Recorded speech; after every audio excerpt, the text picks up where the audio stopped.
Bahagyang napahinto si Aling Hilda sa paggapas ng damo sa labas ng kanilang bakuran nang mapansin ang isang tao na nakatayo sa kanyang harapan. O Monica, may kailangan ka ba? Aling Hilda, may dala po akong kamote. Maaari po bang makipagpalit ng uulamin? Ayun lang ba? Kabibilad ko lang ng tilapia at bangus, pwede na rin yung lutuin. Salamat po, Aling Hilda. Palagi na lang po kasing kamote at saging ang kinakain namin eh. Walang anuman.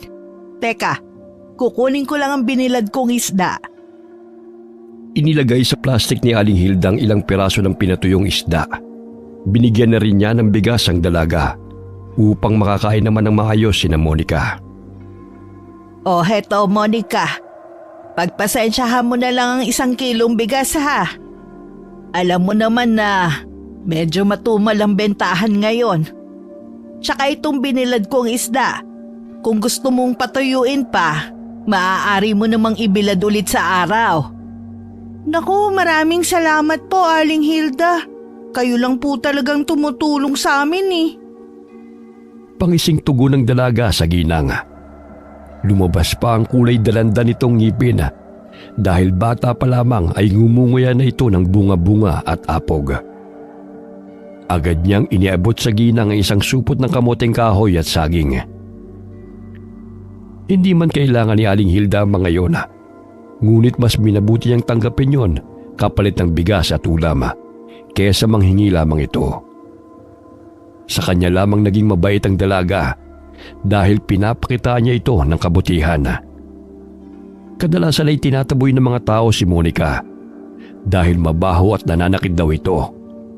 Ngunit para kay Aling Hilda ay mabait si Monica kung hindi rin ito sinasaktan. Naku Nay, nagpauto ka na naman sa babaeng yan. Tingnan mo nga yung binigay niya sa'yo. Ilang piraso lang kapalit ang isda at bigas. Mabuti na lang ito kaysa manghingi pa yang si Monica. At saka meron naman akong maibibigay eh. Hindi mababayaran ng konting bigas at pinatuyong isda ang kasiyahan ni Monica nang tanggapin niya yon. Kaya ikaw, huwag kang maging maramot. Sa gayon sunod-sunod ang grasya. Ewan ko sa'yo, Nay. Pwede na kayong tumakbong presidente. Lahat na nanghihingi sa inyo, binibigyan nyo kagad. Ano bang pinuputok ng butsi mong bata ka? Sobra na yun sa paninda ko. Naibalik na ang puhunan ko sa inahango kong isda. Bakit ikaw pa to problemado? Inasanay mo kasi si Monica na humingi sa'yo eh. Tiyak bukas nandito na naman yan. Hindi naman siya ganoon. Kung pagsasabihan kong alanganin ako magbigay, hindi naman yun namimilit. Ang sakin lang, Nay, baka saktan kayo ng babaeng yan. Kahapon binato niya si Aling Wena na nagtitinda sa palengke dahil hindi siya binigyan ng mangga. Ang damot naman kasi ng tinderang yan. Hindi naman niya ikalulugi ang isang mangga. Basta, Nay, huwag niyong sanayin ng babaeng yan na hingi ng hingi sa inyo. Ay, mamasada ka na nga. Ang agay mainit na naman yang ulo mo. Daig mo pa kami ng tatay mong senior citizen. Pailing-iling na lumabas ng bahay si Obet at agad na pinaharurot ang pinapasadang tricycle. Sa tuwing hindi nauubos sa mga isdang tinitinda nila Aling Hilda at Mang Teodoro sa palengke, ay ginagawa nila itong daing. Sa gayon ay hindi ito masira at maaari pa nilang ibenta. Mahirap man ang buhay at kahit kaunti lamang ang kanilang kinikita sa pagtitinda ng isda, ay sapat naman yon upang makaraos sila sa pang-araw-araw na pangangailangan. Nagpapasalamat na si Aling Hilda na kumakain sila ng 3 beses sa isang araw at walang iniindang sakit. Basayang pumasok sa tagpi-tagping bahay si Monica at pinakita sa ina ang dala niyang bigas at daing. Sabi ko sa'yo, Nay makakakain tayo ng isda. May bigas pang kasama na ibinigay ni Aling Hilda. Sa lahat ng tao dito sa ating baryo, si Aling Hilda lang ang naging mabuti sa akin. Hindi niya ako sinasaktan at binubulyawan. Tanging tingin lamang ang tugon ng ina kay Monica. May sakit ito kaya't gano'n na lamang ang pag-aaruga ng dalaga kay Aling Rosalia. Inilipat niya sa palangga ng maligamgam na tubig na pinaglagaan ng dahon ng bayabas upang ipanghugas sa malaking sugat ng ina sa likod nito. Inalalayan niya ito upang makaupo at inunang gamutin ang hiwa sa pisngi ng ina. Nagdikdik din siya ng dahon ng malunggay. Matapos hugasan ang mga sugat ng ina, ay pinahid niya ang katas sa mga sugat nito. Tiisin mo na lang po ang sakit. Maghihilom din po ang mga sugat mo. Napapangiwing inilalayo ni Aling Rosalia ang ulo nito sa anak dahil sa nararamdamang hapdi. Hindi rin siya masyadong nakakapagsalita dahil sa sugat ito sa bibig. Malapit nang maluto ang sinaing ko at makakakain na tayo. Mukhang masarap pa naman ang daing na ibinigay ni Aling Hilda, Nay. Bahagyang napahinto sa pagsasalita si Monica nang hawakan ng ina ang kanyang kamay. Naluluhang hinaplos ni Aling Rosalia ang kanyang pisngi at marahan siyang niyakap. Bakit po, Inay? Gusto himang magsalita ni Aling Rosalia, ngunit hindi niya magawa dahil sa sakit ng kanyang mga sugat sa pisngi.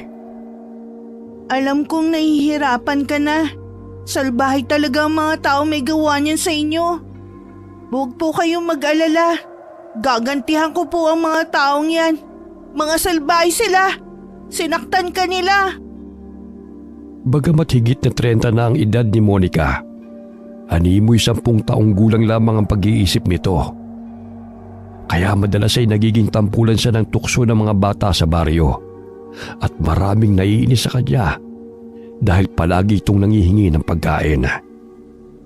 Kung di na pagbibigyan, ay kinukuha niya ito at itinatakbo. Luto na po ang kanin, Nay. Dinamihan ko na po ang sabaw para hindi ka na mahirapang pangumuya. Sa kabila ng kanyang kondisyon, ay naging mapagmahal siyang anak. Subalit naging marahas ang lipunan sa kanilang mag-ina dahil pinaghihinadaan ng kanyang ina na isang aswang. Yun din ang dahilan na maging siya'y iniiwasan at tinatrato na di kaaya-aya ng mga tao. Makailang subo pa lamang ay ayaw nang kumain ni Aling Rosalia. Ayaw niyo po ba sa luto ko? Marami pa po sa kaldero. Kumain kayo ng marami sa gayong gumaling kayo kaagad. Napapikit na lamang si Aling Rosalia dahil sa kumikirot ang kanyang mga sugat. Habol hininga siyang napasandal sa dingding habang tinitiis ang sakit ng katawan. Inilabas niya ang kanyang dila. Nandilat ang mga mata ni Monica nang lumabas ang itim na mutyang bato sa bunganga ng ina. Nay, hindi maaari. Kapag kinuha ko yan, tsak mamamatay ka. Katulad ni Lola. Hindi ba siya na nagpapalakas sa'yo? Hinawakan siya ng mahigpit ng ina at nangungusap ang mga mata nitong kunin ng anak ang batong itim. Dahil hindi na niya kaya ang paghihirap dulot ng matinding sugat. Gamit ang mahabang dila, isinubo niya ang itim na bato sa bibig ng anak. Wala nang nagawa si Monica kundi ang tanggapin ang bato na ibinigay ni Aling Rosalia. Animoy na dulas lamang yun sa kanyang lalamunan ng kanyang dunukin. Ilang sandali pa, napapikit na ang kanyang ina. Inilapag niya ang pinggan sa mesa na mapansin na hindi na gumagalaw si Aling Rosalia. Nay, ano nangyayari sa inyo?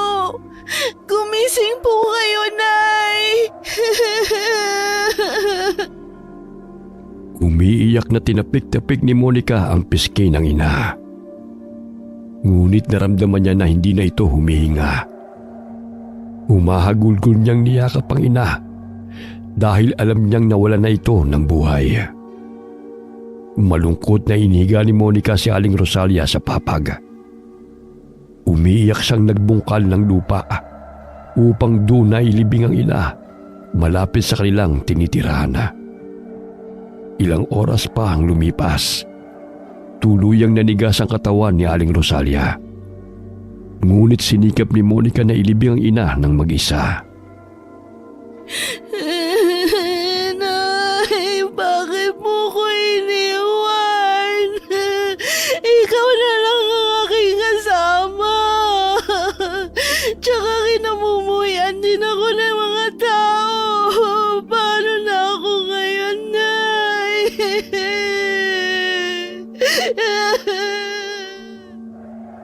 Umiiyak na ibinaon ni Monica ang ina sa lupa. Ilang sandali papungas-pungas siya ng pisngi nang maaninaw na may mga taong paparating. Dali-dali siyang pumasok sa kanilang dampa. Sumilip siya sa butas ng dingding upang sipatin kung saan patungo ang mga tao. Nakahinga siya ng maluwaga nang lumagpas ito sa kanilang bahay. Wala siyang ideya kung anong totoong ginagawa ng ina kapag umaalis ito ng bahay tuwing sasapit ng gabi.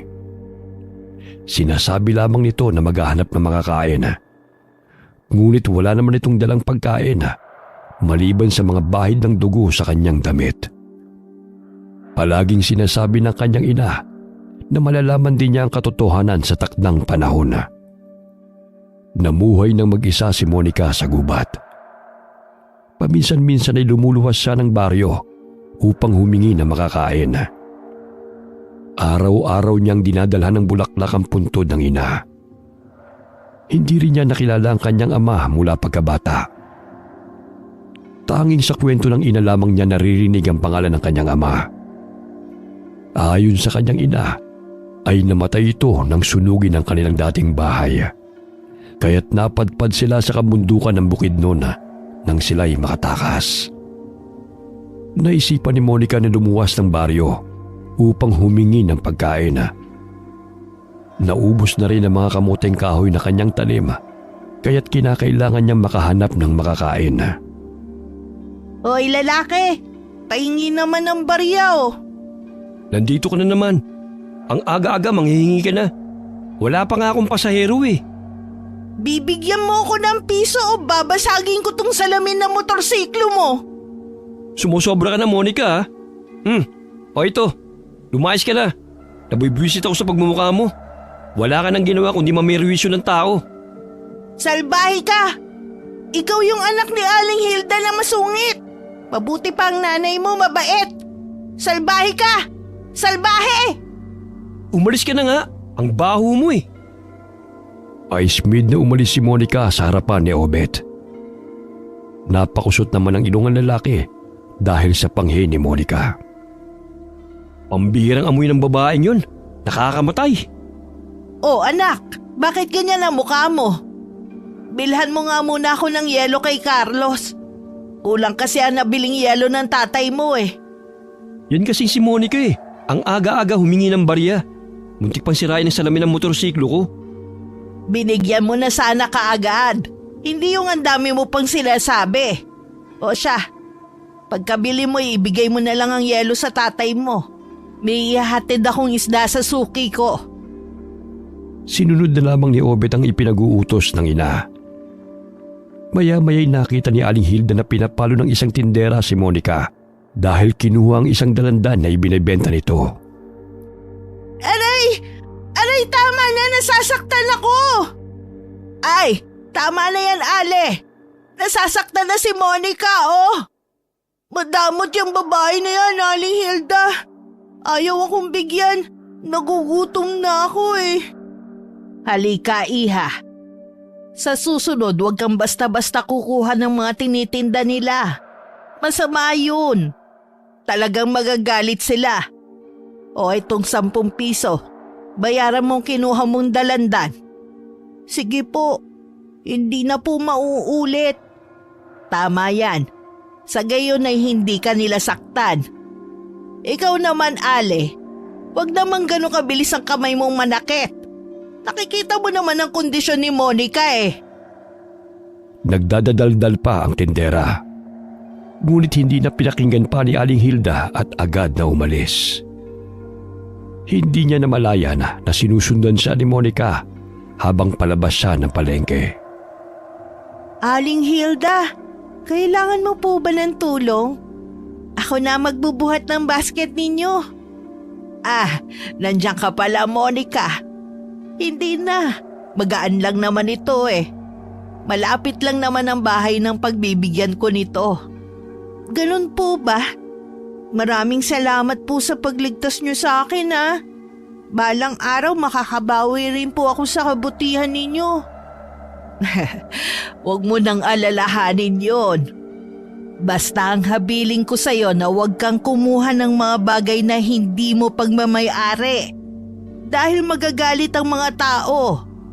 O ito, bumili ka ng tinapay, alam kong nagugutom ka. 20! Salamat po, Aling Hilda. Ang bait mo po talaga. Bukas, nandito ka ba? Nangangamoy ka na kasi. Kaya bibigyan sana kita ng damit nang sa gayon makaligo ka't makabihis. Ano po, damit? Gusto ko yun. Magkakaroon na ako ng bagong damit. O sige, iha. Mauna na ako ha. Bumili ka ng pagkain mo. Pangiting tumalikod si Monica at tinungo ang panaderya. Masaya niyang iniabot ang bayad sa tindero. Nadatnan siya ni Obet na kumakain ng tinapay sa sulok ng palengke. Nakita siya ni Monica, kaya't hinarangan siya nito. Hoy lalaki! Nakikita mo ba tong tinapay na to? Binili ko to, hindi ko ninakaw. Binigyan ako ng pera ng nanay mo. Di katulad mo, napakasalbahe mo. Umalis ka na nga sa dinadaanan ko. Ubusin mo na lang yan. Mabuti naman hindi ka nagnakaw. Malaking himala Hindi kita bibigyan ng tinapay. Akin to. Ayawan ko sa'yo. Diyan ka na nga. Matapos kumain ay umikot si Monica sa palengke. Tinitignan niya ang mga paninda. Ngunit pinipigilan niya ang mga kamay na manguha. Bigla siyang nagulat ng dinuro-duro siya ng isang babae at tinulak palayo sa kanyang mga panindang ubas. Dahilan na siya'y natumba. Hindi ako magnanakaw. Ang sabi ni Aling Hilda, masama yun. Tumitingin lang naman ako Paismid na tumayo si Monica at lumabas ng palengke. Napakamot siya ng ulo nang biglang mahagip ng kanyang paningin si Aling Hilda na tumatawid ng kalsada. Nakita niyang matuloy ng pagpapatakbo ng taxi na maaaring bumangga kay Aling Hilda. Hindi niya mawari ang niksing nararamdaman habang tumatakbo siya patungo sa kinaroroonan ng ginanga. Bigla niyang niyakap si Aling Hilda habang tumatakbo patungo sa gilid ng kalsada. Nagulat ang ginang sa ginawa ni Monica. Ilang sandali narinig nila ang malakas na kalabog. Nabundol ang taxi sa isang jeep dahil nawalan ito ng preno. Diyos ko, ano nangyari? Aling Hilda, ayos ka lang ba? Napasubsob silang dalawa sa tambakan ng mga basura. Dahan-dahang bumangon si Aling Hilda. Napasapo siya sa kanyang dibdib nang makitang nayuping bahagi ng jeep na binangga ng rumaragasang taxi. Diyos ko, Monica, iniligtas mo ang buhay ko. Nasaktan po ba kayo? Hindi naman masyado. Medyo nangalay lang ang balakang ko. Maging ang mga tinderang naroon ay hindi makapaniwala sa ginawang pagligtas ni Monica sa buhay ni Aling Hilda. Kung hindi siya iniligtas ni Monica, tiyak ay nasa ospital na siya o di kaya ay nasa morgue. Malaki ang pinsala ng taxi. Maging ang driver ay dinala sa ospital dahil sa natamo nitong mga sugat at nahimatay rin ito. Nang marilig ang tungkol sa aksidenteng muntik ng mabangga ang ina, ay dali-daling lumabas ng palengke si Obet at hinanap ang ina. Nakita niyang kasama ni Aling Hilda si Monica na nooy inaalalayan ang ina at pinupunasan ng sugat ito sa tuhod. Nay, may masakit po ba sa inyo? Daling ko na kayo sa ospital. Huwag mo akong alalahanin. Gasgas lang naman ito Tsaka hindi naman ako nasaktan. Siguro tong si Monica. Ikaw, Monica, nasaktan ka ba? Hindi. Mabilis akong tumakbo eh. Kaya nga lang, dito kami sa basurahan bumagsak ni Aling Hilda. Kita ko nga eh. Basta wala nasaktan sa inyong dalawa ha. Basta ako, ayos lang, malakas ako eh. Oh, sa'yo na lang tong sukli ko sa binili kong yelo. Tsaka, salamat sa pagligtas mo kay inay ha. Wow, ang daming barya at may 20 pa. Salamat sa'yo ah. Hindi ka pala salbahe. Ako nang bahala kay nanay. Bumili ka na rin ng pagkain mo. Hindi ko talaga inaasahan na muntik na akong mabangga. Mabuti na lang dumating si Monica. Kung hindi, siguro pinaglalamayan na ako ngayon. Huwag mong sabihin yan, Nay.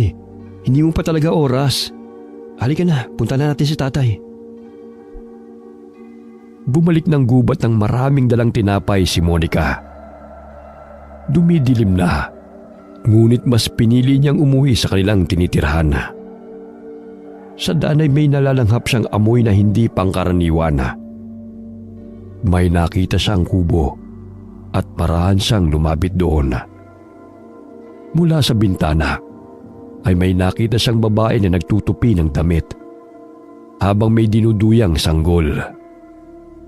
Natuon ang kanyang paningin sa sanggol hanggang sa hindi niya namalayan na tumutulo na ang kanyang laway. Pinilig-pilig niya ang kanyang ulo dahil sa hinuha niya hindi yun pagkain. Ngunit may bahagi sa kanyang isipan na kunin ang sanggol at lantakan ang sariwang laman nito. Dali-dali siyang umalis sa lugar na yon nang marinig ang boses ng lalaki habang kinakausap ang asawa nito. Hindi ito maaari. Ang sabi ni Aling Hilda, hindi ako dapat kumuha ng hindi sa akin. Hindi ko pag-aari ang sanggol. Ayokong kunin siya sa mga magulang niya. Masama yun. Hindi mabuti. Pagdating ng bahay ay nagsiga siya ng kahoy upang magbigay ng liwanag sa loob ng madilim niyang dampa. Habang lumalalim ang gabi, umiinit ang buo niyang katawan. Hindi niya mawari ang uhaw na nararamdaman, kaya tumakbo siya patungong ilog at inilublob sa tubig ang katawan. Gayunpaman, hindi mapawi ng tubig ang matindi niyang uhaw. Animoy may hinahanap ang kanyang lalamunan at sumasagi sa kanyang isipan ang sanggol na kanyang nakita sa kubo. Hindi! Hindi ko kukunin ng sanggol! Hindi siya sa akin! Magagalit si Aling Hilda pag ginawa ko yun! Ayoko! Ayoko magalit ang kaibigan ko! Sinasabunutan ni Monica ang sarili habang nilalabanan ang kanyang isipan. Ilang sandali pa, nakapa niya ang makapal na balahibo na tumutubo sa kanyang pisngi. Kumulubot ang kanyang balat at nanlilisik ang kanyang mga mata. Ano nangyayari sa akin? Bakit parang isa na akong hayop? Hindi pwede! Hindi ako hayop! Tumutulo ang luhang sambit ni Monica. Ilang sandali pa'y naalala niya ang palaging naririnig niyang tinatawag sa kanyang ina na isa itong aswang. Aswang! Hindi ako aswang! Hindi ako masama! Ayokong pumatay! Nagkubli si Monica sa mga talahib. Pinipigilan niya ang sarili na kumain ng laman ng tao. May bahagi sa kanyang isipan na nag-uutos na pumatay siya. Ngunit naalala niya ang habilin ni Aling Hilda na huwag siyang gumawa ng masama sa kapwa. Nakarinig ng kaluskos ang aswang na si Monica sa paligid. Kaya't palinga-linga siya upang tukuyin kung sino yon. Ilang sandali pa, nasipat ng kanyang paningin ang isang tao na animoy nakikiramdam sa paligid. Hindi ito katulad ng normal na taong kumaglakada. Maihahalin tulad ito sa unggoy at pasinghot-singhot pa ito. Sino naman kaya yan? Bakit parang katulad ko siya nakawangis ng hayop? Hindi kaya aswang rin siya? Napansin niya na dahan-dahan itong tumungo sa silong ng kubo. At nakikita ni Monica na pilit na sinisira nito ang kawayang sahig. Kaya't napagpasahan niyang tunguhin ang nakikita niyang nilalang. Hoy! Anong ginagawa mo riyan? Siguro magnanakaw ka, no? At sino ka namang pakialamera ka? Aagawan mo pa ako ng pagkain? Anong pagkain? Hindi ako magnanakaw ng pagkain. Umalis ka na nga rito. Sinisira mong diskarte ko. Ang hina ng utak mong aswang ka. Alis! Isusumbong kita sa nakatira rito. Magnanakaw ka. Kung isusumbong mo ko, pareho tayong papatayin. Pwede ba tumahimik ka na yan? Kung makukuha kong sanggol, hahatiin natin. Sanggol? Bakit hahatiin? Hindi naman siya tinapay. Wisit ka, umalis ka na nga rito. Aswang ka, pero hindi mo naman pagkain natin mga aswang. Sanggol, buntis, bata, basta laman at dugo. Saan bang planeta ka galing? At hindi mo alam ang mga bagay na yan. Planeta? Sa gubat lang ako nang galing, bakit? Umalis ka na nga. Mauhuli pa ako dahil sa kamangmangan mo. Tuluyang sinira ng lalaking aswang ang kawayang sahig. Napangisi ito ng matanawang sanggol katabi ng ina nito habang mahimbing ding natutulog ang ama. Pinahaba ng lalaking aswang ang dila nito upang kunin ang sanggol na hindi nararamdaman ng mag-asawa. Ngunit malakas siyang binatukan ni Monica. Hoy, masama yung gagawin mo. Hindi mabuti ang magnakaw. Kailan pa naging mabuti ang aswang, ha? Lintik ka. Kapag hindi ko nakuha ang sanggol, ikaw ang papatayin ko. Napapikit ang mga mata ni Monica nang sikuin siya ng lalaking aswang at natamaan siya sa mata. Dahil sa inis ay sumigaw si Monica, kaya nagising ang ama ng sanggol. Magnanakaw! Magnanakaw! Tulong! Tulong! Magnanakaw ng sanggol! Kumaripas ng takbo si Monica at nagtago sa talahiban.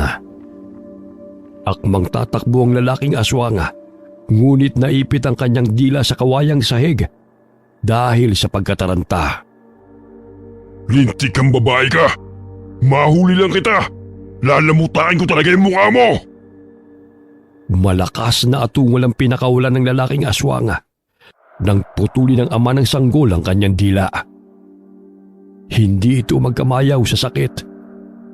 Tumakbo ito sa kasukalan habang naluluhang napasapo sa kanyang bunganga. Lumaylay ang dumurugo niyang dila at hindi mapigilan ang atungal dahil sa naramdamang sakit. Napapangisi si Monica habang nagkukubli sa mayayabong na talahib. Naaninaw niyang lumabas ng kubo ang lalaki upang tugisin ang aswang na muntik nang kumuha ng kanilang anak. Aswang din pala ako. Baka alis na nga dito. Baka ako pa ang pagkamali na magnanakaw ng sanggol. Buti nga sa kanya. Ha? Kailan pa ba naging pagkain ng sanggol? Ang alam ko lang kainin ay ang tinapay, daing at kamote. Tsaka mga prutas na tinitinda sa palengke. Ang bobo naman ng lalaking yun. Hindi alam kung ano ang pagkain. Pigil hinangang nagkubli ang lalaking aswang sa kasukalan. Naanino niya na papalapit ang lalaking tumutugi sa kanya, kaya't napahalukip-kip siya sa pinagkukublian. Ilang sandali bumalik ang lalaki sa kubo nang hindi siya nito nakita. Lintik kang babae ka. Sinira mo pang diskarte ko. Ngayon lang ako nakasalamuhan ng aswang na walang alam at napakahina ng utak. Naging palaisipan kay Monica ang pagbabago niya ng anyo. Patuloy niyang hinahaplos ang mabalahibong balat at kulubot na mukha. Magbabago pa kaya ang mukha ko bukas? Paano na ako makakaharap kay Aling Hilda kung ganito ang itsura ko? Bibigyan pa naman ako ng bagong damit. Paano na ako nito? Nakatulog si Monica dahil sa labis ng pag-iisip. Kinabukasan ay nagising siya at kinapa ang sarili. Labis ang kanyang galak nang makita na nagbago ang kanyang balat at nanumbalik sa normal na tao. Ay, salamat naman! At wala nang butas-butas sa mukha ko. Nawala na rin ang makapal na mga balahibo sa balat ko. Pero paano kaya nangyari yun? Hindi ko naman nakita si inay na nagkaganito Maging si Lola. Umaliwalas ang mukha ni Monica dahil naglublob siya sa ilog nang makaramdam ng init ng katawan. Nawala ang dungi sa kanyang mukha. Yun nga lang ay basa pa rin ang kanyang damit. Pakanta-kanta pa siyang nagtungo sa bahay ni Aling Hilda nang bigla niyang nabangga ang isang lalaki na naglalakad sa daan. Nakilala niya yun na isang hardinero na nag-aalaga ng mga bulaklak at mga pananim sa plaza. Pasensya na, Ginoo. May piso ka ba riyan? Pambili lang ng makakain. Pailing-iling lamang ang lalaki. Ngunit hindi inalis ang kamay nito na nakatakip sa kanyang bibig. Nagpatuloy na lamang sa paglalakad si Monica at inabangan si Aling Hilda sa labas ng bahay nito. Oh, Monica, 6:00 pa lang ng umaga. Bakit nandito ka na? Sinabi kasi ni Aling Hilda na bibigyan niya ako ng damit Nandyan ba siya? Kukunin ko na ang damit. Grabe, hindi talaga makapaghintay. Hihintayin ko na lang siya dito sa labas. Gising naman siya eh. Teka, tatawagin ko lang. Abay, ang aga naman niya. Teka, kukunin ko pa sa cabinet. Ayan kasi, pinangakuan niyo. Hindi na makapaghintay. Hayaan mo na. Para naman malinis siyang tignan. At hindi api-apihin ng mga taong walang ginawa kundi kutsain siya. Mauna na po ako, Nay. Siguradong marami ng estudyante sa daan. O siya, ako nang bahala kay Monica. Sabihin mong hintay na lang niya ako. Napaupo si Monica sa labas ng bakuran ng bahay ni Aling Hilda habang kagat-kagat ang kuko. Nandilat ang kanyang mga mata nang makita ang magsasakang napadaan sa kanyang harapan. Naririnig pa niya ang kwento nito sa kasama na may aswang na muntik nang kumuha ng kanilang anak. Siya yung taong humabol sa lalaki.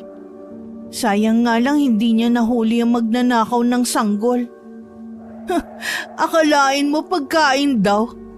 Kailan pa naging pagkain ng sanggol? Napatayo si Monica nang makitang lumabas ng bahay si Aling Hilda. Inakay siya ng ginang patungo sa poso at doon pinaliguan. Basayang binihisan ng ginang si Monica. Sa gayon ay hindi na ito kutsain ng mga tao na mabaho. O ayan, malinis ka na. Kinakailangan mong maligo sa gayon ay hindi ka magkasakit. Lalo nang hindi ka iwasan ng mga tao. Malamig po kasi. At saka hindi po ako sanay maligo dahil wala naman akong mga damit. Kaya simula ngayon maliligo ka na. Dahil marami akong damit na ibibigay sa'yo. Tsaka huwag ka na rin gumala kung saan-saan. Baka pagdiskitahan ka pa ng masasamang tao. May kamalig sa labas ng bakuran. Pwede ka matulog riyan. Doon na lang po ako sa bahay. Salamat po sa pag-alala at sa mga damit, Aling Hilda. Siya nga po pala, dinalan ko kayo ng saging. Nakuha ko sa gubat. Nag-abala ka pa. Hindi mo naman kailangan na gawin pa yan Tulong ko na to sa'yo. Alam kong mabait kang bata. Hindi lang nakikita ng ibang tao. Hindi na po ako nagnanakaw. Sa katunayan, sinumbong ko ang lalaking magnanakaw ng sanggol. Kaya lang hindi siya nahuli ng magsasaka. Napakunot ang noo ng ginang sa kung ano ang ibig sabihin ni Monica. May mga bagay itong sinasabi na hindi niya maintindihan. Ngunit pinapahinggan na lamang niya ang kinukwento ng dalaga. Batid niyang hindi normal ang pag-iisip ni Monica, kaya't kung ano-ano ang kumakawala sa bibig nito. Aling Hilda, kinakain ba ang sanggol? Ha? Hindi. Paano mo naman nasabi yan? Kasi yung pangit na lalaki eh. Nakita ko siya. Gusto niyang sirain ang silong ng kubo. Sabi ko sa kanya masama ang magnakaw. Pero pinagalitan niya ako. Tapos sinabi niya sa akin na kung saan daw planeta ako nang galing. Sabi ko sa gubat naman ako nakatira. Pangit na lalaki. May papaliwanag mo ba ang itsura niya? Mapula ang mata niya. Tapos kulubot ang balat at maraming buhok sa dibdib. Sabi po niya aswang daw siya. Kaya sumigaw ako at tumakbo dahil nanakawin niya ang sanggol. Totoo bang sinasabi mo? Hindi po ako nagsisinungaling. Nakita ko siya. Galit nga siya sa akin eh. Hindi makapaniwala si Aling Hilda sa sinabi ni Monica. Matapos niyang linisin at pakainin si Monica, ay sumama ito sa palengke. Ngunit nagkahiwalay rin sila dahil nanlilimos at nanghihingi ng mga pagkain ito sa mga mamimili. Buong araw na hindi nakita ni Obet sa paradahan ng tricycle si Danilo, isang hardinero sa plaza. Pinapasingil sa kanya ni Aling Hilda dahil 3 araw na itong kumuha ng isda na hindi pa nababayaran. Si inay naman kasi, pautang ng pautang kahit hindi naman niya lubos na kakilala. Tapos akong pasisingilin kapag hindi siya nababayaran. Saan ko naman hahanapin yun? Maya-maya'y nakita niya si Monica na nanghihingi ng pera sa mga mamimili. Hindi na siya masyadong nilalayuan ng mga tao dahil malinis na ang kanyang itsura. Monica, halika nga rito. Nakikita mo ba yung hardinero dyan sa plaza? Hardinero? Kaninang umaga nabangga ko pa nga siya eh. Kaya nga lang sa daan habang papunta ako sa bahay ninyo. Kanina ko pa siya hinahanap eh. Di ko naman makita. Kapag nakasalubong mo siya uli, sabihin mo sinisingil na siya ni nanay. Tubango si Monica at agad na umalis. Napasulyap si Monica sa babaeng buntis na kanyang nakasalubong na may bitbit pang 3 taong gulang na bata. Sinundan niya ito ng tingin dahil nakaamoy siya ng hindi pangkaraniwang halimuyak. Nakita niyang patakbong sinalubong ng batang lalaki si Obet. Maging ang babaeng buntis ay napayakap sa lalaki. Bakit ganito ang nararamdaman ko? Bakit kakaiba ang amoy ng babaeng buntis? Pinilig-pilig niya ang ulo dahil sumasagi sa kanyang isipan na lapitan ng babaeng buntis at hawakan ang tiyan nito. Ngunit nanaig sa kanyang isipan na pagagalitan naman siya ni Obet. Kaya't dali-dali siyang lumabas ng palengke at nabangga niya ang isang lalaki. Uy, ikaw! Ikaw ang hardinero sa plaza, no? Tumango ang lalaki, ngunit tikom pa rin ang bibig nito. Napansin ni Monica na hindi ito mapakali at tila may hinahanap. Uy, sandali lang bago ka umalis. Pinapasabi ni Obet na sinisingil ka na ni Aling Hilda sa utang mong isda sa kanya. Bayaran mo na daw si Aling Hilda. Kanina ka pa hinahanap ni Obet. Naiinis na ang lalaki sa kakulitan ni Monica. Hindi niya pinatapos ang babae sa pagsasalita. Umalis na ito. Ngunit sinusundan pa rin siya ni Monica kahit saan man siya magpunta. Ayan si Obet, bayaran mo siya sa utang mo. Obet! Obet! Ito yung hardinero na hinahanap mo. Napalingon si Obet dahil sa ingay ni Monica. Animoy nagniningning ang mga mata ng hardinero nang makita ang babaeng buntis na kasama ni Obet. Hindi na naalis ang tingin nito sa asawa at anak ng lalaki. Hoy! Bakit napatulala ka na riyan? Ayan si Obet oh!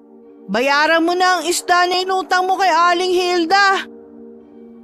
Magsasalita sana ang hardinero, ngunit sa tuwing ibubukan ito ang bibig ay napapangiwi ito. Naanimoy may iniindang sakit. Lumapit si Obet sa kanila at siningil ang hardinero. Matapos magbayad ay lumakad ito palayo. Ngunit malagkit ang tingin nito habang napapalingon sa kinaroroonan ng asawa ni Obet. Aba, ang galing mo maghanap, Monica. Eto 20, dahil mabait ka. Akin na to. Sa susunod sabihan mo ko kung sino ang sisingilin, Obet ha. Dahil hahanapin ko. Basta bigyan mo ko ng 20. Ay grabe ka, malulugi na tayo niyan. 10 piso lang sa susunod. Pag marami ka na singil, marami ka rin 10. O sige. Sino pa bang sisingilin ko? Yung mga tindera malapit sa tindahan nila Aling Dina. Lahat sila dyan may utang kay nanay. Singilin mo silang lahat dyan. Pag nakabayad, bibigyan tayo ng 100. Sumasakit na ang ulo ko sa palagi ipagpabukas na bayad eh.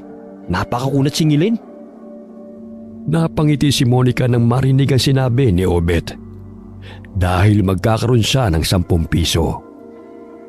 Kaya simula nung araw na yun ay palagi na rin niyang kinukulit ang mga tinderang ayaw magbayad kay Aling Hilda. Tisay, bayaran mo na ang utang mo kay Aling Hilda, sabi ni Obet. 1 taon na raw yun eh, pero hindi ka nagbabayad. Halos mapahiya na ang mga tindera sa araw-araw na paniningil ni Monica. Sa inis ni Tisay ay sinugod niya si Obet sa paradahan ng tricycle at binulyawan.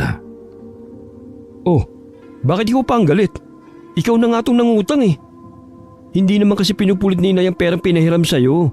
Ginagamit yun ng kasing kabaitan ni Inay eh. Ipagagamot mo yung anak mong may sakit. Pero nalaman ko, pinaayos mo lang pala yung buhok mo sa salon. Huwag mo nga ako pinaglulukot, Tisay. Wala, magbayad ka na. Magbayad ka na, Tisay. Tingnan mo, pinagtitinginan ka na ng mga tao oh. Maganda ka pa naman, pero ang dami mo palang utang. Nanlilisik na ang mga mata ng babae dahil sa galit at napapahiya na siya sa maraming tao. Dumukot siya ng pera sa bulsa at inis na ibinigay kay Obet. Maging ang ibang nangutang ng mga tindera kay Aling Hilda ay kusa na lamang nagbayad dahil ayaw mapahiya katulad kay Tisay na kagagawan ni Monica. O ito, 100 Monica. Sabi ko siyo kapag nasingil na sila, bibigyan kita. O, ayan. Ang galing mo. 100? Marami na akong mabibili nito. Sabi ko sa'yo magbabayad sila, Obet eh. Napatigil sila sa pagtatawanan nang dumating si Aling Hilda sa kanilang kinaroroonan.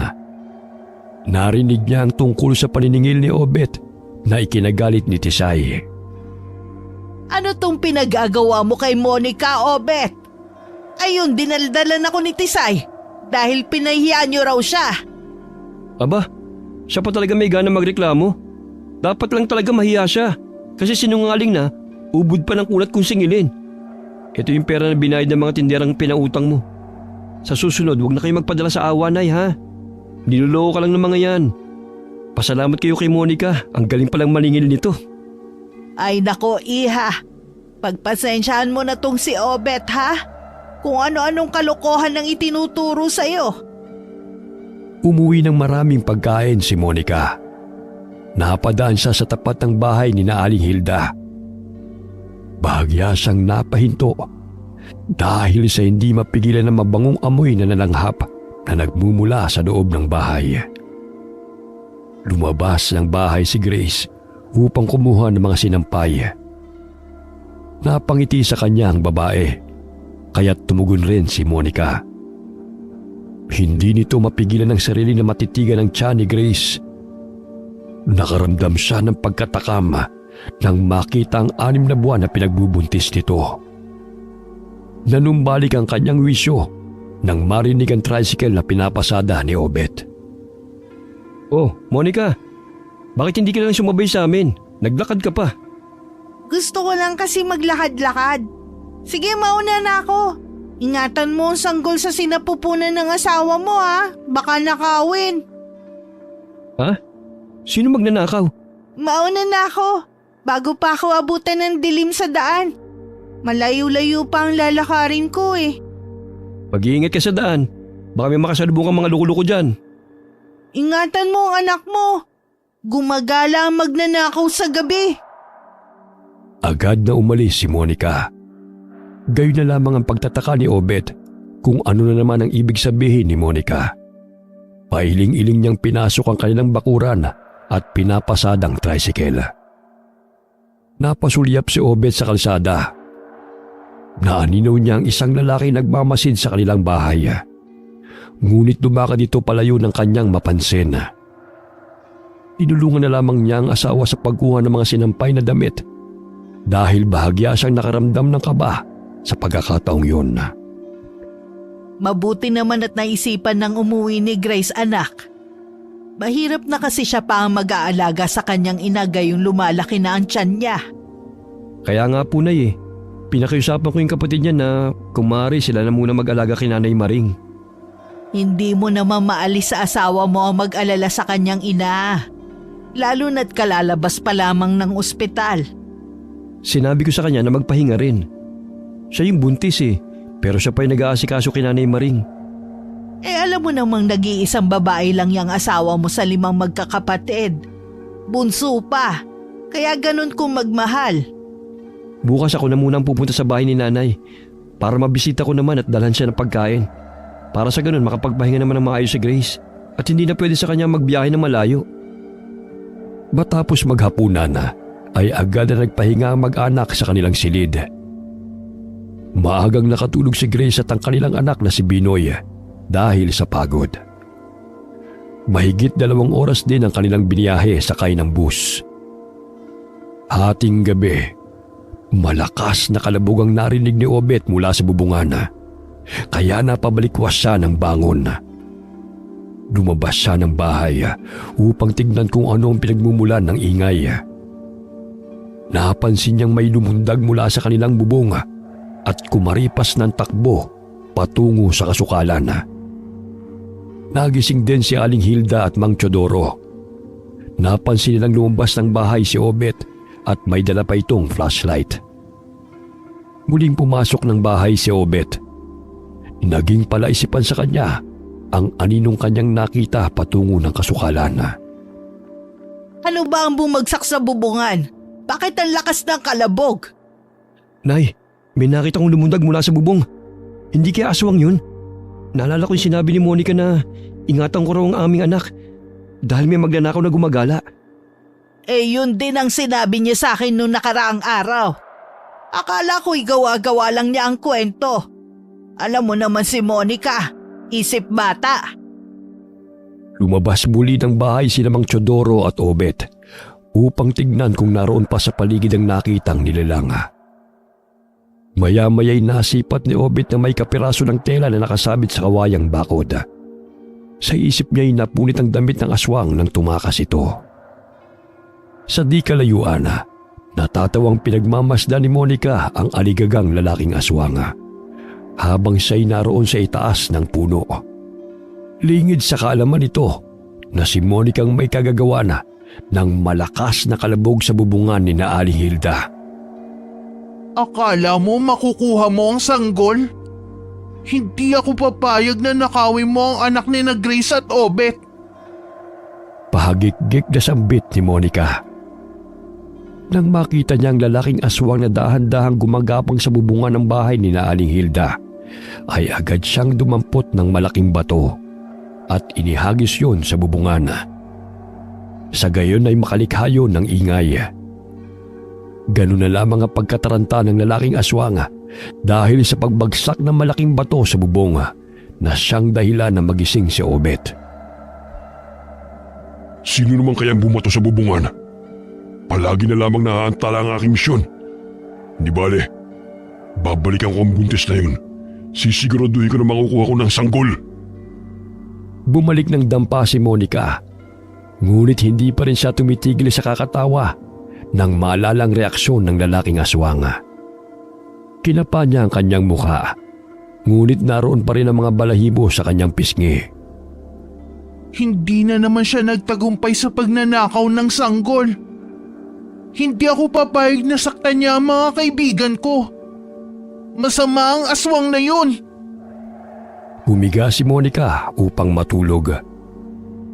Ilang sandali iminulat niya ang kanyang mga mata nang makarinig ng mga kaluskos na nagmumula sa labas ng kanyang dampa.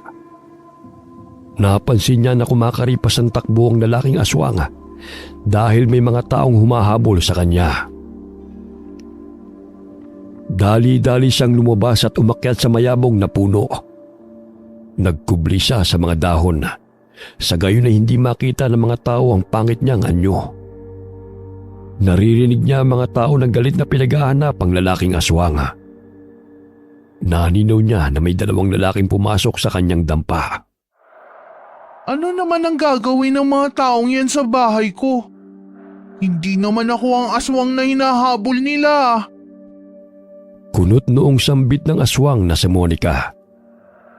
Ilang sandali lumabas ng bahay ang 2 lalaki nang marinig na tinatawag na sila ng mga kasamahan. Namilog ang mga mata ni Monica at malakas na pumalahaw nang may tumamang matulis na bagay sa kanyang tagiliran. Bigla siyang nabuwal mula sa sanga na kanyang pinagkukublian at bumagsak sa lupa. Aray! Ang sakit ng balakang ko! Nandilat ang mga mata ng aswang na si Monica nang makitang pinalibutan siya ng mga kalalakihan at itinutok sa kanya ang mga patalim. Hindi ako ang aswang na hinahabol ninyo! Hindi ako masama! Pakiusap, huwag niyo akong patayin! Sa di kalayuan ay tumatawa ang lalaking aswang nang maaninaw na natuon ang pansin ng mga taong humahabol sa kanya kay Monica. Pangisi siyang tumakbo palayo upang tumakas. Hindi niya nakitang may sanga ng kahoy na humaharang sa kanyang daraanan. Dahil sa bilis ng kanyang pagtakbo, malakas na sumalpok ang kanyang noo sa sanga. Dahilan na bumagsak siya sa lupa at nawalan ng ulirat. Nakumpirma ng isang lalaki na hindi yun ang aswang na kanilang hinahabol. Dahil nasisiguro nitong lalaki ang aswang na sumira ng kanilang dingding. Nagkaroon ng pagkakataong makatakas si Monica nang mabitiwan ng lalaki ang kanyang braso dahil sa kanyang pagpupumiglas. Patawad, hindi ko gusto itulak ka. Pero hindi ako masamang aswang na inaakala ninyo. Kumaripas ng takbo si Monica at tuluyan ng nakalayo sa mga kalalakihan. Dahil sa madilimang paligid, hindi napansin ni Monica ang lalaking aswang na nakahandusay sa damuhan. Bigla siyang natisod at bumagsak sa katawan nito. Aray, ano ba yan? Paharang-harang ah! Sinipa-sipa niya ang aswang na lalaki sa inakalang sa ngayon ng kahoy na humaharang sa daan. Nagulat siya nang bigla itong gumalaw, dahilan na siya'y bumalikwas ng bangon. Bumangon din ang lalaking aswang at galit na hinarap si Monica. Ikaw na naman? Alam mo namumuro ka na sa akin ha? Puro na lang kamalasan ang natatamo ko sa tuwing dumadating ka. 2 misyon ang naantala dahil sa 2 kamalasan. Ikaw nga itong may atraso sa akin eh. Napagkamalan ako ng mga lalaki na ako ang hinahabol nila. Nahulog tuloy ako sa puno. Bayaran mo ang pinsalang nagawa mo sa akin. Luka-luka ka ba? Anong babayaran? Wala akong utang sa'yo. Dinakma ng lalaking aswang ang mukha ni Monica dahil sa panggigigil nito sa babaeng aswang. Nakaramdam ng sakit si Monica, kaya't malakas niyang kinagat ang kamay ng lalaking aswang, dahilan para umatungal ito ng malakas. Yan! Yan ang nababagay sa'yo! Salbahe ka! Buisit ka talagang babae ka. Mahuli lang kita uli. Papatayin na kita! Halos maputo ng mga daliri ng lalaking aswang sa lakas ng pagkagat ni Monica. Tumutulo pa ang dugo sa kamay nito nang mabitiwan siya ng kalabang aswang. Narinig ng mga kalalakihan ang malakas na palahaw ng aswang, kaya't hinanap nila ang pinagmumulan ng ingay. Kumaripas ng takbo si Monica at dali-daling nagtago sa mga talahib. Iniwan niyang namimilipit sa sakit ang lalaking aswang. Maya-maya'y nakaramdam siya ng pagod, kaya't paika-ika siyang lumakad patungo sa puno ng mangga. Bahagya siyang napasandal at hinaplos-haplos ang nangangalay na bewang. Batid niyang malayo na yun sa mga taong tumutugi sa kanya, kaya't napapikit siya hanggang siya'y nakatulog. Kinaumagahan ay nagising si Monica dahil sa ingay ng mga batang nangangahoy. Sinusundot pa ng mga ito ang kanyang pisngi upang tukuyin kung buhay pa ba siya. Nagulat ang mga bata nang siya'y bumangon sa pag-aakalang nawala na siya ng buhay. Ay naku, mga pasaway na bata. Akalain mo yun na pagkamalan pa akong patay. Napansin niya ang bahid ng dugo sa kanyang damit. Naalala niya na marahil dugo yun na nagmula sa sugat ng lalaking aswang na kanyang nakalaban. Natakot siya baka may makita sa kanya sa ganoong ayos. Tinungo niya ang ilog upang maligo. Sa paraang yun ay matanggal ang dugo sa kanyang damit. May ilang mga kababaihan na naglalaba na nakakita sa kanya na naglulublob sa tubig. Pilit niyang tinatanggal ang dugo sa kanyang damit, kaya't bahagyang natakot ang mga ito kay Monica. Teka, huwag kayong matakot, hindi ako masamang tao. Gusto ko lang maligo rito. Ang masama yung lalaki. Dali-daling umalis ang mga kababaihan sa ilog dahil sa takot kay Monica. Nadidinig pa niya na tinatawag siya na aswang ng babae. Ngunit sinulyapan na lamang niya ito at agad na lamang umahon. Hindi ako aswang. Hindi ko kayo kakainin. Doon kayong matakot sa lalaking masama ang ugali. Sigaw ni Monica sa mga kababaihan na umiiwas sa kanya. Basang-basa na tinungo ni Monica ang bahay ni Aling Hilda. Umupo siya sa labas ng bakuran at hinintay ang paglabas ng ginang. Ilang sandali narinig niya ang boses ni Grace na tinatawag ang anak. Agad siyang tumayo mula sa pagkakaupo sa damuhan at dumungaw sa bintana ng bahay. Naaninaw niyang naghahain ng almusal si Aling Hilda, kaya tinawag niya ang ginang. Oh, Monica, nandiyan ka pala. Bakit ganyan ang itsura mo? Ang aga-aga basang-basa ka. Maaga po kasi ako naligo sa ilog Numantsahan po kasi ang damit ko. Pumasok ka nga muna rito. Nang sa ganun makapagpalit ka ng damit. Kumain ka na rin bago umalis. Hindi pa man nakakapasok ng bahay si Monica, ay nakaramdam na ng paghilab ng tiyan si Grace. Hindi niya maipaliwanag ang sakit. Wari na nigas dahil sa pagpupumiglas ang sanggol sa kanyang sinapupunan. Kinuha ni Aling Hilda ang langis sa kanyang tukador upang ipaid sa tiyan ng manugang. Laking gulat niya nang makita na umaapaw ang langis at walang tigil sa pagbula. Dumungaw siya sa labas ng bahay. Ang tanging nakita lamang niya na naroon ay si Monica. Biglang kinabahan si Aling Hilda at dali-daling inalalayan si Grace na pumasok ng kwarto at sinarado niya ang pinto. Ben, samahan mo muna ang nanay mo, ha? Huwag mo siyang iiwan. Naghiwa ng luya si Aling Hilda at pinahawak sa manugang.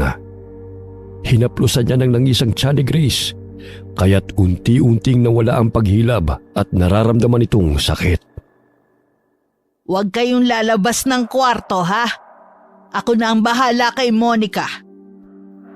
Alingalingang hinintay ni Monica si Aling Hilda na siya'y pagbuksan. Napakunot-noo siya ng maaninaw ang hardinerong si Danilo na nagmamasid sa bahay ni Aling Hilda na nakatayo sa likod ng mga puno. Bakit palagi kong nakikita ang lalaking yun na napapagawi rito? Hindi naman dito ang bahay niya. Paglabas ng bakuran ni Aling Hilda ay lumakad ring palayo ang lalaki. Napansin ni Monica sa mukha ng ginang ang pagkabalisa. Monica, ito ang damit at saka ito ang pagkain, oh. Maraming salamat, Aling Hilda. Kumusta po si Grace? Si Grace? Bakit mo naman naitanong? Gusto ko lang po siguruhin kung maayos po ang kalagayan niya at ang sanggol sa tiyan niya. Nag-aalala po kasi ako. Baka bumalik ang aswang na gustong kumuha sa anak niya. Aswang? Sige iha, magbihis ka na at ayan ang pagkain. Magpapahinga kasi si Grace, sumama kasi ang pakiramdam niya. Sige po, Aling Hilda. Aalis na po ako. Sabihin niyo po kay Grace na magpahinga na lang muna.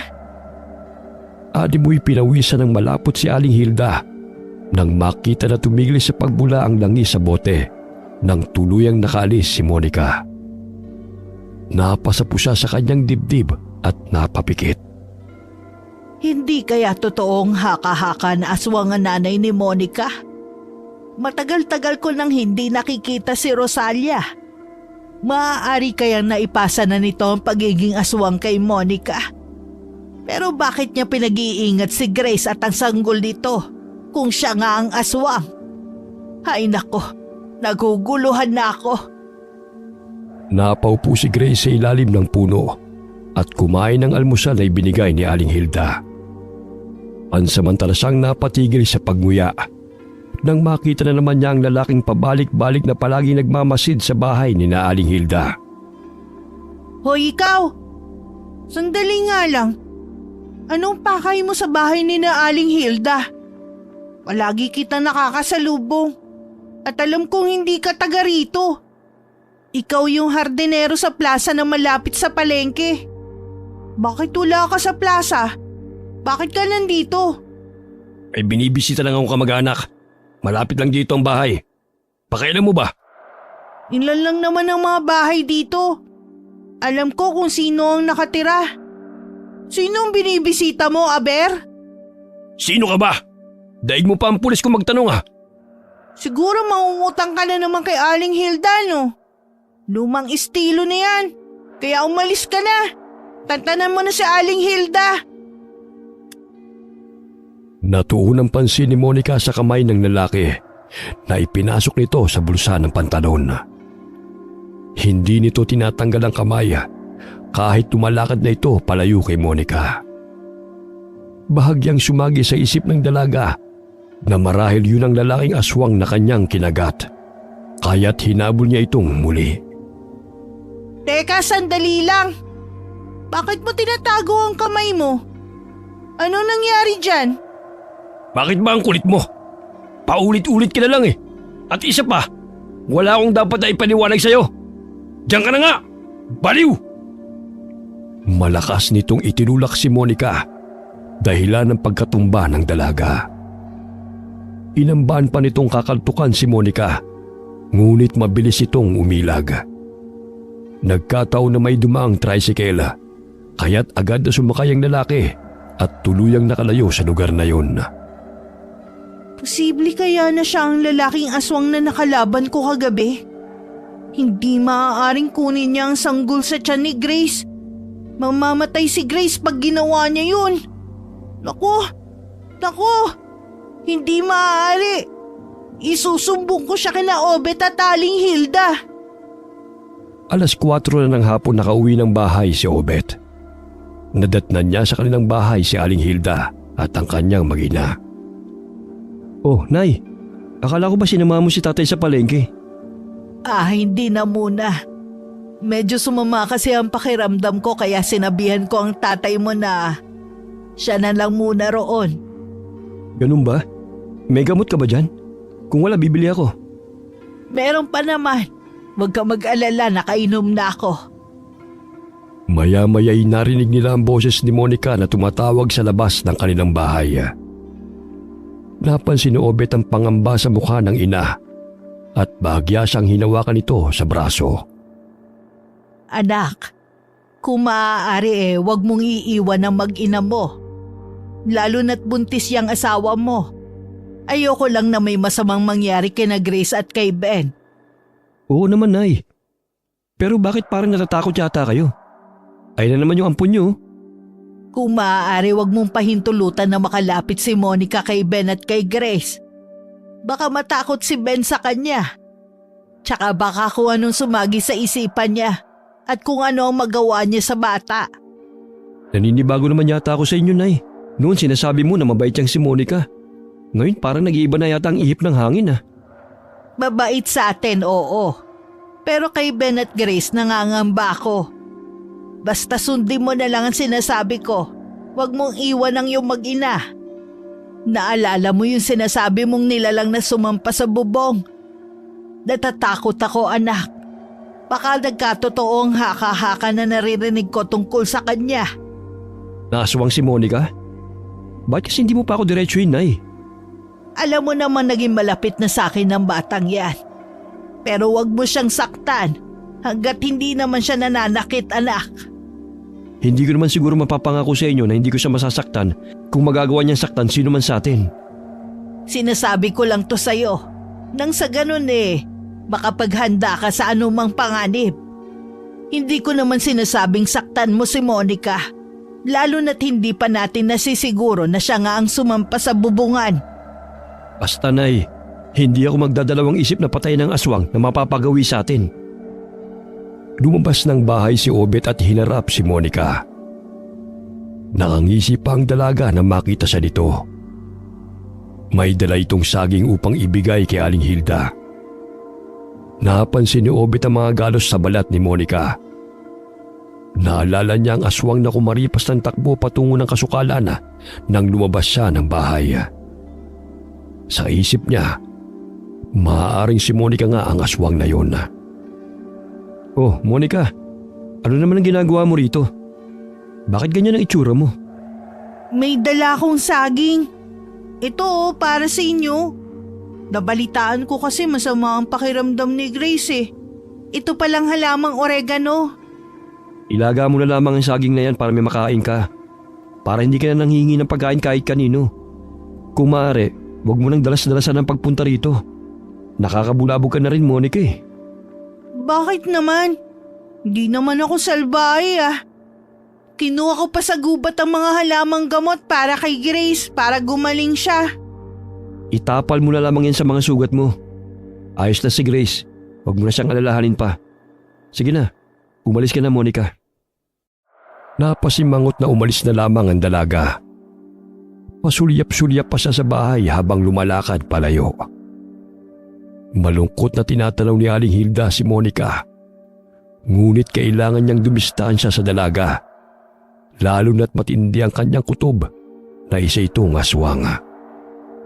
Para na rin sa kaligtasan ng kanyang manugang at mga apo. Patawad, Iha. Kinakailangan kong layuan ka. Ayoko lamang mapahamak ang aking mga apo. Pinalis ko na si Monica, Nay. Mabuti nga hindi umira ng katigasan ng ulo. Oh, bakit para malungkot kayo? Wala, anak. Maya-maya puntahan mo na ang tatay mo sa palengke. Tsak marami nang mamimili sa ganitong oras. Sumapit ang gabi. Mahimbing na nakatulog si Monica sa kanyang tinitirhang dampa. Ilang sandali na pabalikwas siya ng bangon nang makaramdam ng pag-init ng katawan. Tumingala siya sa kalangitan. Naaninaw niya na bilog at maliwanag ang buwan. Ibang-iba ang kanyang nararamdaman kumpara sa bawat gabing nagpapalit siya ng anyo bilang aswang. Nakakaramdam siya ng sakit sa tuwing napupunit ang kanyang balat na tinutubuan ng makakapal na balahibo. Hindi rin niya mawari ang lakas na nananalitay sa kanyang katawan at naging malakas ang kanyang pangamoy. Hindi niya mapigilan ang sarili na sundan ng mabangong amoy na siyang sanhi ng matindi niyang gutom. Pinilig-pilig niya ang ulo sapagkat may kung anong tiling na nag-uutos sa kanya na pumatay ng tao. Tama na! Hindi ako pwedeng pumatay! Ayokong kamuhian ako ni Aling Hilda! Masama ang pumatay! Napasubsob si Monica sa damuhan habang umiiyak. Maya-maya'y may naririnig siyang atungal. Batid niyang malayo ang pinagmumula ng tinig na yun. Ngunit dahil tumalas ang kanyang pandinig, bawat kaluskos ay kanyang naririnig. Naaamoy din niya ang mabahong amoy na pamilyar sa kanyang pangamoy. Nandito lang sa paligid ang lalaking aswang. Nasisiguro kung may bibiktimahin na naman yun. Katulad ko, lumakas din siya dahil kabilugan ng buwan. Hahanapin ko siya para pigilan sa masamang binabalak niya. Siguro pupuntahan niya uli si Grace. Hindi ako papayag na saktan niya ang mga kaibigan ko. Pinipigilan ni Monica ang sarili na matakam sa bango na kanyang naaamoy. Batid niyang nanggagaling yun sa amoy ng sanggol. Wari itinutulak ang kanyang sarili na tunguhin ang bahay ni Aling Hilda. Upang pigilan ang sarili, ay isinubo niya sa kanyang bunganga ang mga damo at ginuya yun upang maibsan ang matinding gutom na nararamdaman. Ngunit batid niyang tanging dugo at laman lamang ng tao ang makakapawi sa kanyang uhaw at gutom. Umakyat siya sa puno malapit sa bahay ni Aling Hilda. Naninaw niyang gumagapang patungo sa bakuran ng lalaking aswang, kaya't dali-dali siyang bumaba ng puno at kumaripas ng takbo patungo sa kinaroroonan ng lalaking aswang. Hoy, umalis ka rito! Damuho ka, wala ka talagang ginawa kundi ang mamerwisyo ng mga natutulog. Nandito ka na naman? Gusto mo talaga masaktan, oh? Pabayaan mo ko sa diskarte ko. Humanap ka ng pagkain mo. Ako ang nauna rito. Alam ko ang sanggol ang sadya mo. Pabayaan mo na sila. Kumain ka na lang ng mga prutas. Baliw ka talaga. Pagkain natin mga aswang ay laman at dugo ng tao. Kaya huwag ka na magpakabayani. Dahil masama ang tingin ng mga tao sa lahat ng mga aswang. Maging sa katulad mo nagbabait-baitan. Demonyo ka pa rin sa mga mata nila. Malakas na sinampal ng lalaking aswang si Monica at sinakal. Ganun na lamang ang pandidilat ng mga mata nito dahil sa nahihirapan na siyang makahinga. Ilang sandali binitiwan siya ng lalaki nang maramdamang nangihina na si Monica at malakas na tinadyakan. Dahilan na tumilapon ito patungong kasukalan. Sumalpok si Monica sa malaking puno ng nara at tumama siya sa malaking ugat nito. Ganun na lamang ang pamimilipit niya sa sakit. Pangising sumampa ang lalaking aswang sa bubungan. Binutasan nito ang kalawanging yerong bubungan. Inilabas nito ang mahabang dila at ipinasok sa butas. Palapit ng palapit ito sa pinagbubuntis ni Grace. Kaya't ganun na lamang ang pagkasabik nito na sipsipin ang dugo ng babae at ng sanggol. Bumangon si Monica at patalon-talon na tinungo ang bahay ni Aling Hilda. Muli siyang sumampa sa bubungan at sinakmal ng lalaking aswang sa leeg nito. Hindi mo makukuha ang sanggol! Hindi mo sila mapapatay, salbahe ka! Mahigpit na hinawakan ng lalaking aswang ang buhaghag na buhok ni Monica at ibinilibag ito. Dahilan na bumagsak ang aswang na si Monica sa lupa. Dahil sa mga kalabog, nagising sina Obet at lumabas ng bahay. Lumundag ang lalaking aswang upang sugurin si Monica. Bagamat namimilipit man sa sakit, ay lumaban pa rin ito. Gamit ang mahabang kuko, ay ibinaon niya yun sa tagiliran ng lalaki. Buwisit ka talagang babae ka. Panira ka ng diskarte. Bitiwan mo ko. Hindi ka makakatakas! Kailangan mo pagbayaran ng pagkahulog ko! Mahuhuli ka ni na Obet! Mukha ka talagang pera kahit kailan. Kasalanan mo yan. Dahil pakialamera ka. Tinadyakan niya si Monica sa ulo. Dahilan na mabitiwan siya ng babaeng aswang. Ngunit muli siyang nahawakan ni Monica sa kaliwang paa bago pa ito makalayo. Nagimbal sina Obet at Mang Teodoro nang tumambad sa kanilang paningin ang dalawang aswang na naglalaban. Paulit-ulit na tinatadyakan ng lalaking aswang si Monica upang bitiwan siya nito. Ngunit gano'n na lamang ang pagtitiis ng babaeng aswang sa nararamdamang sakit upang hindi makalayo ang kalaban nito. Hoy! Anong ginagawa niyo sa bakuran namin? Mga animal kayo! Gusto niyang kunin na sanggol sa tiyan ni Grace! Dali, Obet! Huliin mo siya! Huwag ka magpalin lang sa babaeng to. Siya ang may pakana kung bakit kami nandito. Siya nagsabi na sugurin namin ang buntis upang kunin ang sanggol. Sinungaling ka!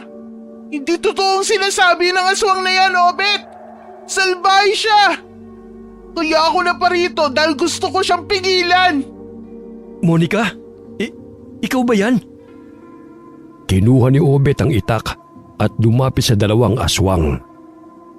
Hindi na pinalampas ni Mang Teodoro ang pagkakataon na hatawin ng patalim ang likod ng lalaking aswang. Umatungal ang aswang dahil sa hiwa nito. Matalim niyang tinitigan ng matandang lalaki. Inilabas nito ang mahabang dila at hinampas ang kamay ni Mang Teodoro na may hawak na patalim. Kaya't natumba si Mang Teodoro at tumilapo ng hawak nitong itak. Abay, gumaling na pala ang dila mong pinutol ng magsasaka noon. Paano nangyari yun? Wala kang alam. Kung sa bagay napakamangmang mo. Bitiwan mo na nga ako. Kung ayaw mo umalis sa pesteng lugar na ito, huwag mo na akong idamay. Sino nagsabi sa'yo na aalis ka? Ipakukulong kita dahil sa pinsalang ginawa mo. Tignan mo, nasira mo ang bakod ni na Aling Hilda. Ang bobo mo talaga. Maging ikaw ay papatay nila dahil aswang ka rin. Hindi naman ako masama katulad mo ah. Hindi ko kakainin ang anak ni Obet. Ikaw lang ang may gusto nun.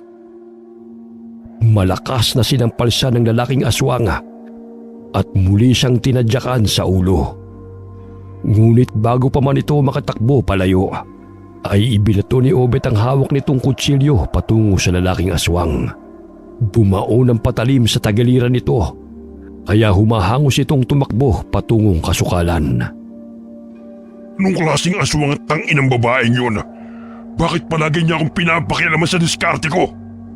Siya lang yata ang aswang na nakilala kong hindi natatakam sa laman ng tao, lalo na sa sanggol. Dinampot ni Mang Teodoro ang itak sa lupa at inamba ang sasaksakin si Monica. Subalit pinigilan siya ni Obet nang maaninaw ng anak na pamilyarang suot na damit nito. Wag! Wag niyo akong patayin! Hindi ako masama! Hindi ko kagustuhan na maging kawangis ng hayop. Naparito ko para pigilan sa masamang balak ang lalaking aswang na yon. Hindi ko kayang saktan kayo ng mga kaibigan ko. Maniwala kayo sa akin, Obet! Monica? Totoo bang ikaw yan? Ako to, Obet! Hindi ko gusto ang maging ganito. Huwag niyo akong patayin, pakiusap! Ay, kailangan natin mahuling lalaking aswang.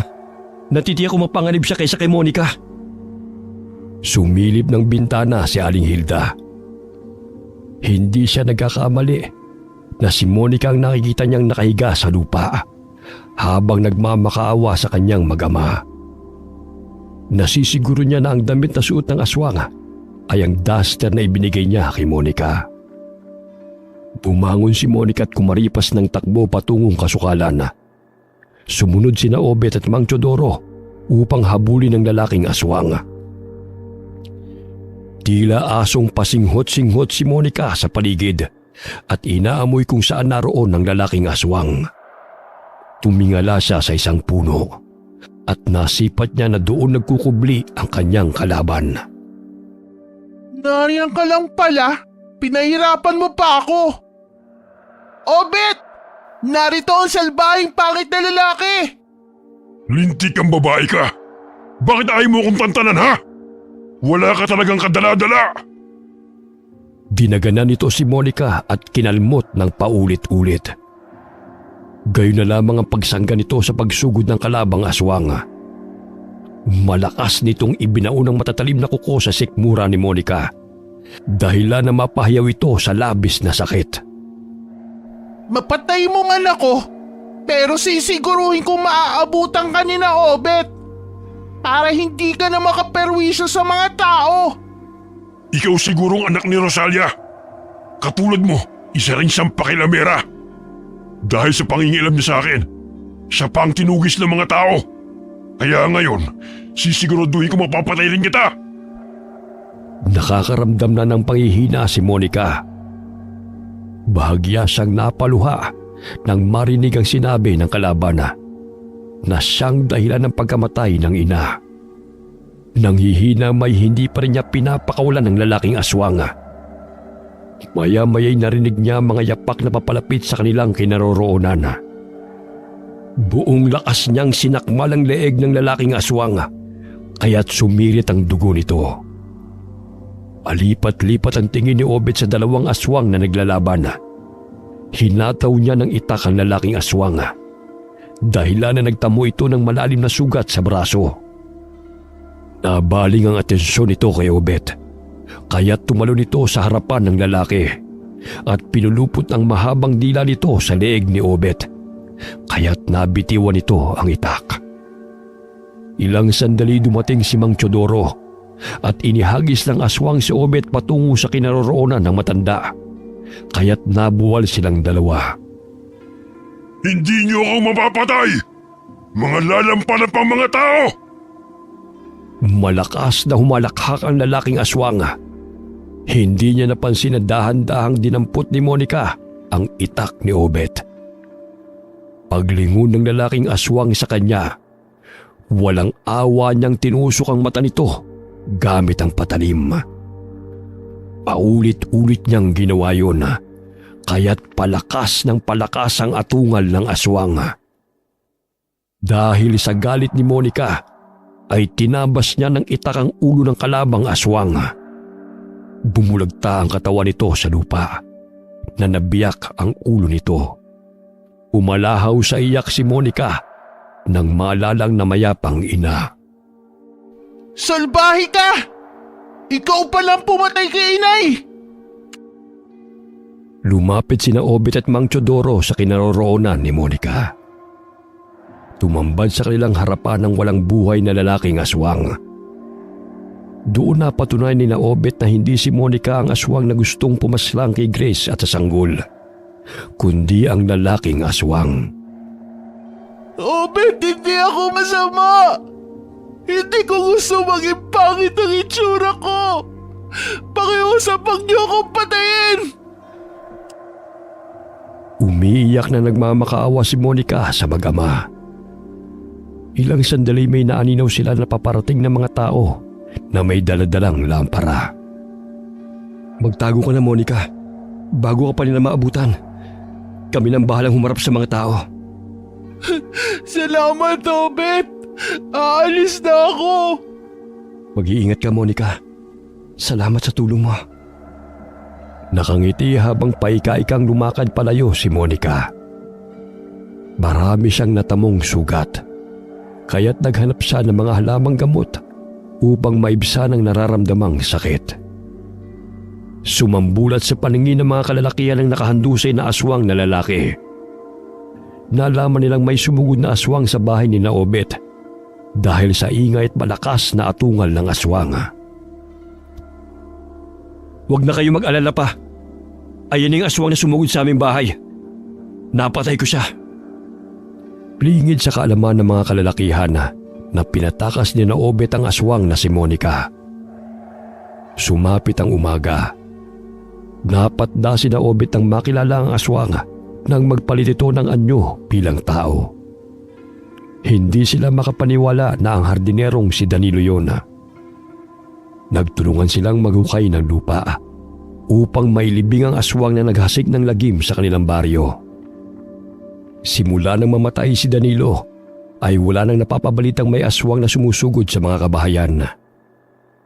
Nag-aalala na rin si Aling Hilda kung ano na kalagayan ni Monica. Hindi siya makapaniwala na sa kabila ng kanyang paghihinala na maaaring sapitin nila kay Monica, ay iniligtas pa sila mula sa kapahamakan. Lalo na ang manugang na si Grace at ang pinagbubuntis nito. Samantala, umalis si Monica sa dampa na kanyang tinitirahan at nanirahan sa kabundukan malayo sa mga tao. Wala siyang pinagsisisihan ng paslangin ng aswang na pumatay sa kanyang ina at gustong manakit sa pamilya ni Aling Hilda. Labis ang kanyang pasasalamat kay Obed dahil sa kabila ng kanyang pagiging aswang ay hindi siya nito ipinagkanulo sa mga tao. Bagkus binigyan siya nito ng pagkakataong makatakas at mamuhay ng payapa sa kabundukan. Upang malibang ay nagtanim ng mga halamang gamot si Monica at mga kamoteng kahoy. Sa gayon ay hindi na siya manghihingi ng pagkain sa mga tao. Maluhaluhang dinampot ni Aling Hilda ang mga bunga ng kamoteng kahoy na nakatali malapit sa pintuan ng kanilang bakod. Palinga-linga sa paligid at umaasang makikita niya si Monica. Nasisiguro niyang kay Monica nang galing ang mga kamoteng kahoy na yun. Lingid sa kaalaman ni Aling Hilda na nagkukubli lamang si Monica sa likod ng puno at lihim siyang tinatanaw nito. Pasensya ka na, Aling Hilda. Ayokong magalit ka sa akin. Lalo na't isa akong aswang. Pero pangako, magiging mabuti ako at hindi mananakit ng mga tao tulad ng sinasabi mo. Nilisan ni Monica ang naturang lugar matapos na pumasok si Aling Hilda sa bahay nito. Lihim na lamang na binibisita ni Monica ang kaibigan dahil sa takot na itaboy siya ng ginang, lalo na at nalaman itong isa siyang aswang. Wakas. Bahagyang napay